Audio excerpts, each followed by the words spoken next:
And a very good Sunday morning to you. This is Local Issues, Real People, a public affairs broadcast from Piedmont Communications. I'm your host, J.D. Slade. Local Issues, Real People is brought to you every week by Rappahannock Electric Cooperative. REC, reliable, affordable, and focused on community. I've got a very special guest with me today, and we're going to talk about something that's near and dear to his heart. First off, his name is Joe Robert. Good morning, Joe. Good morning. How are you? Thanks for having me on. You are very, very welcome. All right, I had heard rumors about this, but I want you to start at the beginning. Tell me about the Black Feather Foundation. Well, the Black Feather Foundation is it's a fledgling organization, but it was developed out of a need and a crisis in action during the collapse of Afghanistan in 2021. That August, I was involved with a number of other people. The story of our effort during the evacuation in August of 2021 is actually detailed in a book called Saving Aziz, which was put out by Chad Robichaux earlier this year. And that's what brought me into it. You know, just like many of the other veterans that were getting involved, they all knew somebody there that they had served with, spent time with, and were doing everything they could to find ways to evacuate them. So that's where I had gotten involved initially. I'm still involved in managing the humanitarian city for those that we were able to evacuate from Afghanistan to the United Arab Emirates. We're coming up on the 2-year anniversary. Roughly 20,000 people were evacuated through the UAE. Just over 15,000 directly by myself and the other gentlemen that I got involved in this with. I'm kind of the only one remaining, though, now that the evacuations have largely ceased, and now we're just focused on the resettlement side. This was a really dramatic withdrawal that caught a lot of people by surprise, and so it left a lot of people hanging there. Yeah, and the speed at which that the United States withdrew kind of surprisingly took the rug out from everybody, not just Afghanistan, which ultimately collapsed, but our allies that had resources and personnel there as well. They also were not able to get all of their individuals out and evacuated in time. So this was a broad scope disaster, to put it mildly. There is a movie that has just come out, as a matter of fact, that was talking about interpreters who were working with our troops in Afghanistan. And of course, those guys depended on us to look out for them, and some of them we didn't do well. Correct. And a lot of them didn't make it. A lot of heartfelt messages and voicemails and chat messages that, please help me.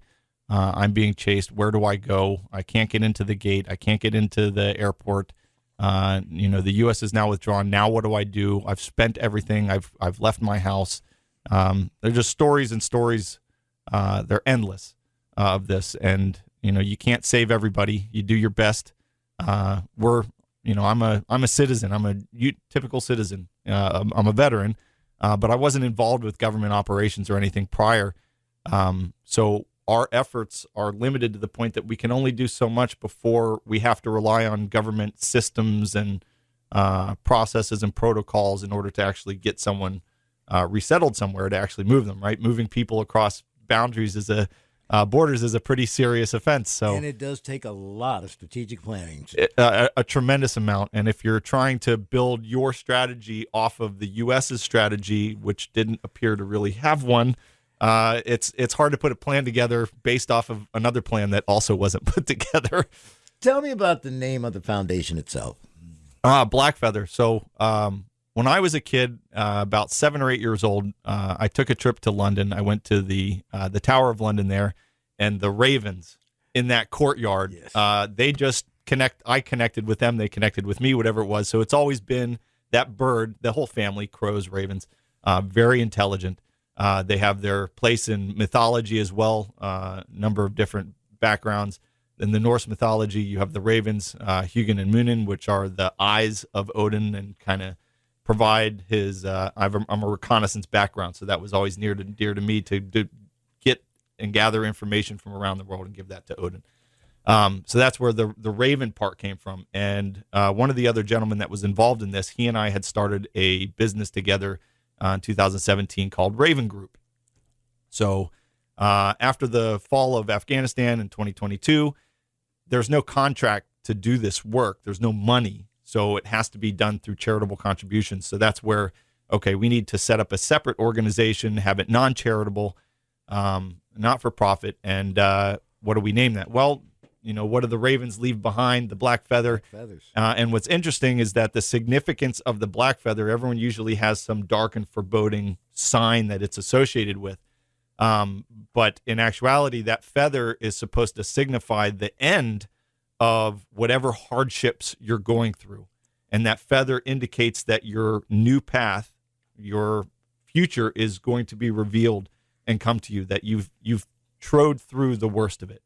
And now you're coming around. So that black feather for this foundation exemplifies the hope of moving forward, that the chaos, the heartache, whatever the trials and tribulations that you were working through have really come to an end, and you're about to embark on the next journey in a positive way. Joe, I'm enjoying listening to you talk because I hear the commitment that you have.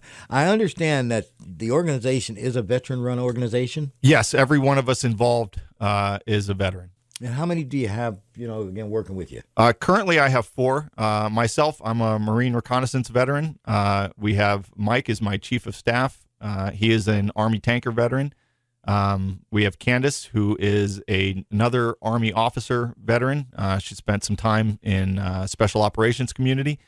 And then Sanice is another former Army officer who is our public affairs officer. So she really handles our communication.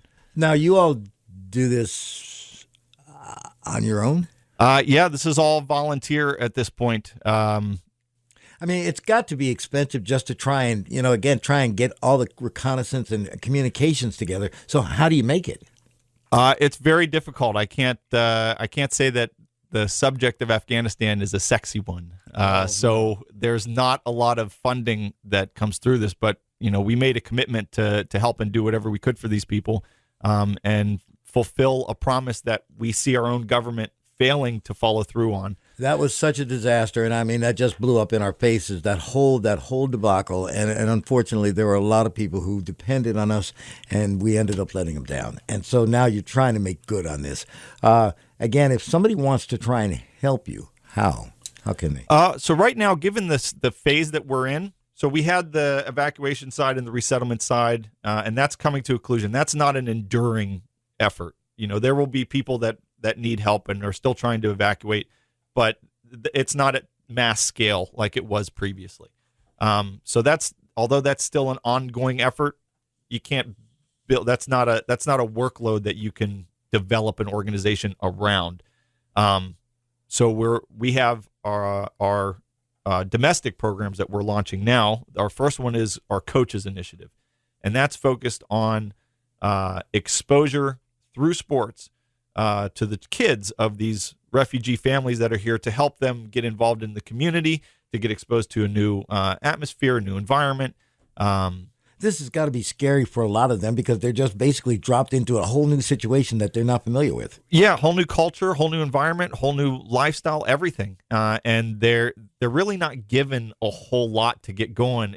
They're kind of given the, hey, welcome to America, opportunities abound, good luck. A quick swat on the butt and off you go. Wow. So they're not really given a whole lot. So if you think of all the issues that anyone coming from a foreign country would have here, on top of the fact that you lost everything in order to come here, you don't have the job skills, most likely the language skills. There are all these barriers.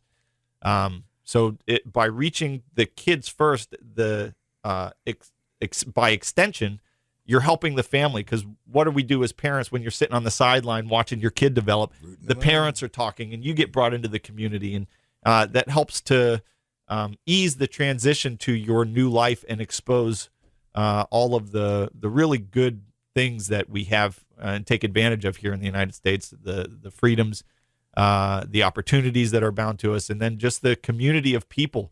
That's really the best part of what the United States is, are the people. We all come from different backgrounds, and we all share that.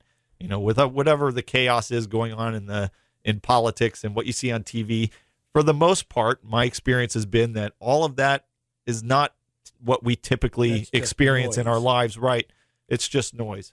So by focusing on the kids, they're the next generation. We do, our families as parents, we do all of this work, all this sacrifice. It's ultimately for the next generation so that they don't have it as hard. And by helping these kids get an edge and to make that transition into this new life easier, it eases the burden on the parents and makes their pathway easier as well. This is Local Issues, Real People. I'm J.D. Slade. My guest is Joe Robert, and we are talking about the Black Feather Foundation. What kind of refugees does the foundation actually work with, or is it just Afghanistan's? Initially, because it was developed in the need for Afghanistan, that has been our primary target, those individuals. We're already incorporated and connected with the wide variety of individuals and organizations who are involved in helping to evacuate, relocate, resettle. And then we're also connected to the 9 recognized resettlement agencies. So that's a demographic of people that we have already have the means and mechanisms to target. And we're familiar with the background and the systems that are or are not in place once they arrive in the United States.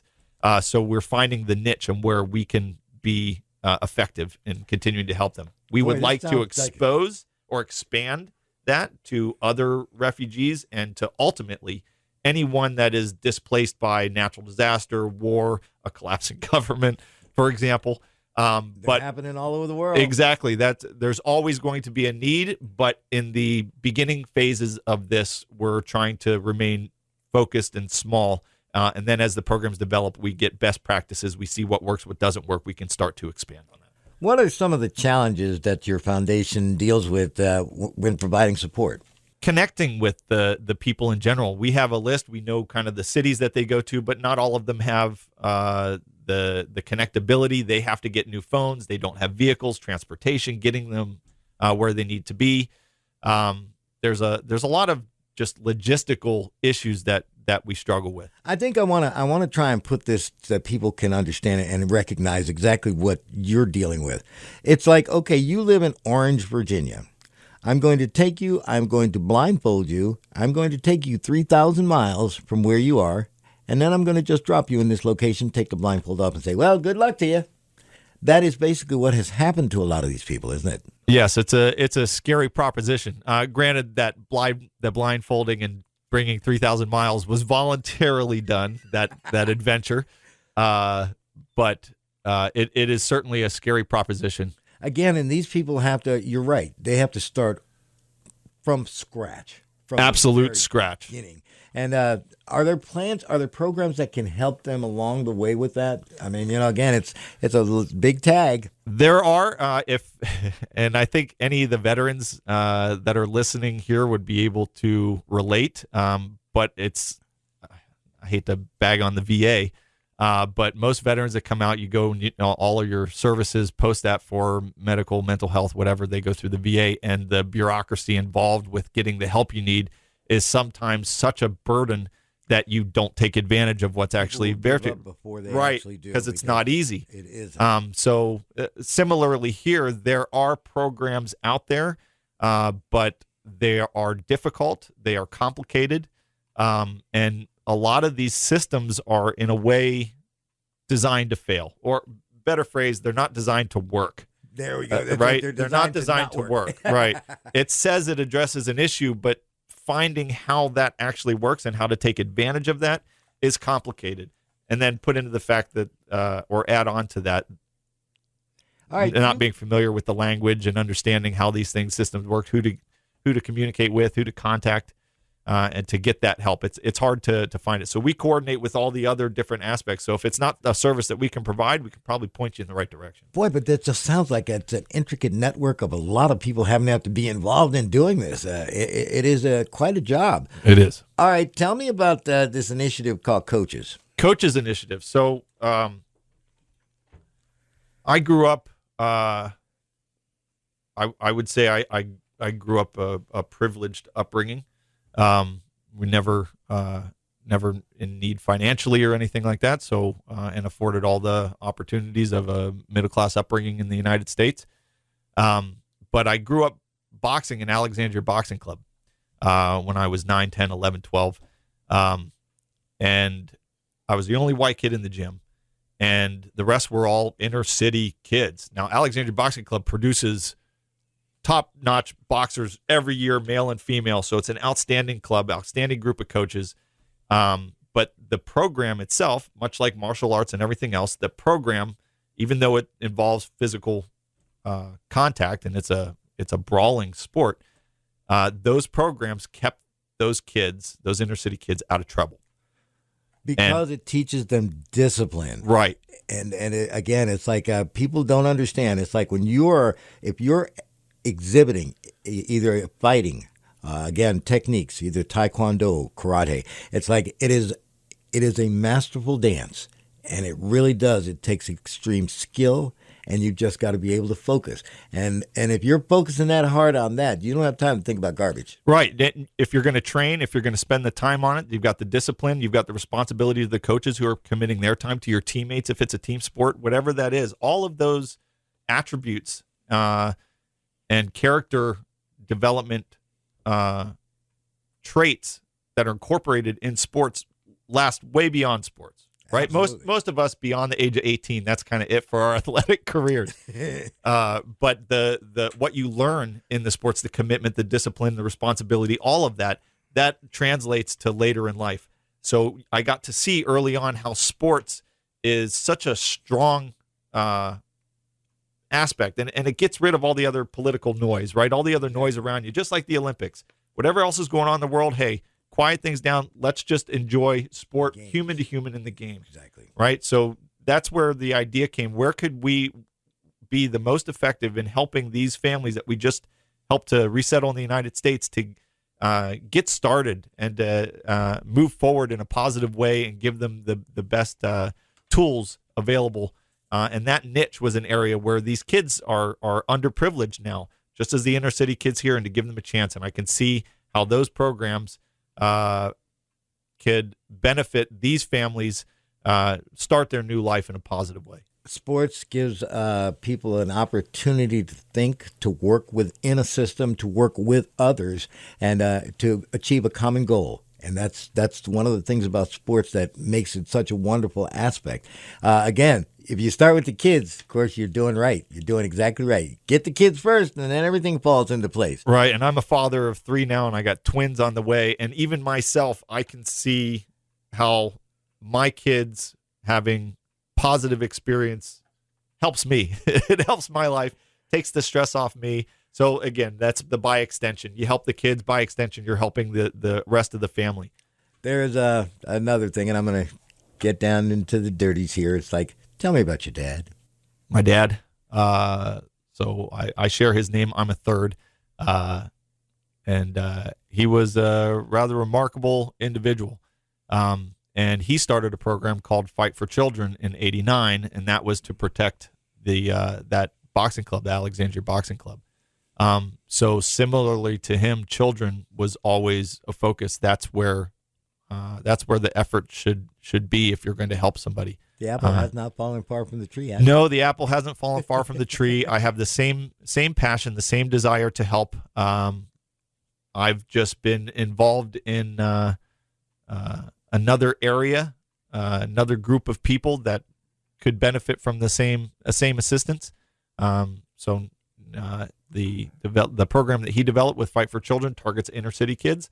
And I myself am doing a very similar program, but it's targeting those incoming to the United States that are also underprivileged. Again, people do not understand what it takes to feel that compassion in your heart to want to do something like what you're doing. Tell me, what are the ages of the kids in your coaches program? So the ages are not focused at the moment for the specific group. Obviously, the primary age is going to largely be from about 7 to through high school, right? We haven't been able to zero in on a particular age range because there is no specific age range of the refugees that have made their way here. So you have kids that were, in UAE just over the past 2 years, we've probably had another generation born. Yes. So we've not zeroed in on a particular age that we're focused on. We are broadly focused on the program. So this program specific may target different age ranges, right? Something may be appropriate for a 5-year-old that's no longer appropriate for a 10 or 13-year-old. Whereas the other way around, you may have some programs that you're not quite old enough to really get involved in yet. So it's really program dependent. We've got a few that we're working on that are in development with other organizations. So we like to partner with other organizations that already kind of have the foundation from the athletic side, and then we help to incorporate to target our specific demographic, which are the refugees that are being underprivileged. Now, I asked you about funding, and you said, well, again, right now it's catch as catch can. But I got a set of questions from you earlier. Yes. And you have another business. I do. And your business is actually going to be involved in raising funds for your projects. I am. So I have a classic car restoration shop in Culpeper called Brewster's Restoration and Classics. By the way, ladies and gentlemen, we are going to be out broadcasting live at Brewster's, so you can find out more about it. Outstanding. That's on June 3rd. I'm excited, looking forward to it. And this is, every one of these programs will be locally focused. And we will have programs here that are going to be locally focused. So it's all part of the community. And my business is a community business. We serve this local area, restoring classic cars, and to have our inaugural car show in 2 weeks, and be able to tell people about this program and what we do. I think the exposure is huge. If it helps to bring in money, then that's great. But ultimately, the work is what drives us. Well, it's also to let people know about the work that you're doing. You're absolutely right, because I knew absolutely nothing about your foundation before we sat down to talk, and now it's like I've been given a crash course in an education. And I think it's wonderful, the fact that you see the need. You see it in your persona to want to help somebody 10,000 miles away. It takes a lot. And then, of course, you put your own self on the line. You put your business on the line just to go ahead and help these folks. That's an admirable fact that I just enjoyed talking with you about. So, again, remind people about the car show. Yes, sir. June 3rd, Rooster's Restoration and Classics in Culpeper, 15483 Enterprise Way, just off Bragg's Corner Road. June 3rd from 9 to 3, we'll be having our inaugural auto show. All right, so now I want you to just take a moment, and I want you to think about what is the best thing about what you are accomplishing. There are so many aspects of what I and so many others have been doing over the past couple of years that it's hard to say that there's a particular aspect. There's been a tremendous amount of healing for me personally in my pursuit of this and the way it related to my father's pursuits and my relationship with him. My father passed away 12 years ago. So again, when you lose a father prior to 60 years old, I was 59. I was, just approaching 30. There's always something that gets unsaid, and my father and I struggled with our relationship. There was the therapeutic aspect of that. Then there's also the real sense of purpose for something bigger than yourself. And I know it's something that at least veterans, and I'm sure it's broadly applicable as well, but having a real purpose for something that's much bigger than you and outside of your immediate circle. And you see the need around the world of places that people need help, and that you can be quite effective with, I guess, very little effort. It doesn't take a whole lot to reach a hand out. And sometimes it's something simple as just listening. One of the biggest qualities I was able to bring to the tens of thousands of refugees in UAE was largely being available to talk with them and just allow them to, I guess, vent and get it off their chest. And that's therapeutic for them. So my just sacrificing my time to give an ear for someone who just cares to hear about what they're struggling with relieves quite a burden. And now we're just taking it to the next level. I find that, again, that people who are proactive and care about others, and that's a great trait, they also end up living very well. And because I believe in karma, I think that what you are doing for these refugees is outstanding, And it's like whatever help you need, I hope that you can get it.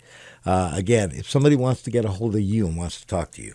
If people would love to be involved or even just know more about the issues that these people face, that, this is, like you said, not a lot of people know about it. It's not been major news. Afghanistan was in the moment that it was collapsing, but then it's largely been moved on because there's always more disasters happening. The only thing that people will remember is they will see the plane taking off and people falling from the plane. Yes. I mean, and that wasn't the end of the story. Oh, not even close. And that's why you're here, again, because I want you to make sure that I'm going to give you an opportunity to go ahead and make your case as to why people want to find out more about what you do and what your foundation is all about. So I think it's important for people to not only find out what we do, but why we got involved in the first place. And there are many organizations out there that have done the same thing. And again, I go back to why America is great, and it's the people here. That despite the issues our government has, the people individually, private citizens, step up when they know that's the right thing to do, and they absolutely did here. But I think it's important to understand why we felt the need to get involved. Even though it's something that should have been the responsibility of our government, we stepped up anyway, knowing that they were going to fail. And you can see the impact that that's had on a much broader global scale as all of these other incidents, whether it's Ukraine or Sudan or issues with China and Taiwan, and you can see how the global spectrum is shifting. It's in my opinion, the biggest global dynamic shift since the end of World War II. Right? You're probably correct on that. Yes. And it started with Afghanistan. I'm not saying Afghanistan caused any of the others, but the what it exposed of our government's inefficiencies or incapabilities, I think, opened the opportunity for others to take advantage of that. So I think it's important for people to know is this, even though Afghanistan seems like a isolated kind of place, it has compounding effects on the rest of our foreign relationships and our global security and everything else. So. My lifetime best friend is a Marine. And it's like when I talk to him about what they do and what their code is, you, of course, live up to the code of being a Marine. And I want to thank you for being on the show because we get so involved in our own lives that we forget that there's another world out there. And there are people who are depending on us. Absolutely. So, all right, here's your last opportunity. Joe, tell me about why I should care. Need a minute to gather thoughts as to why we should care, because that is a really, really deep question. I'm known for those. We should care because this impacts all of us, right?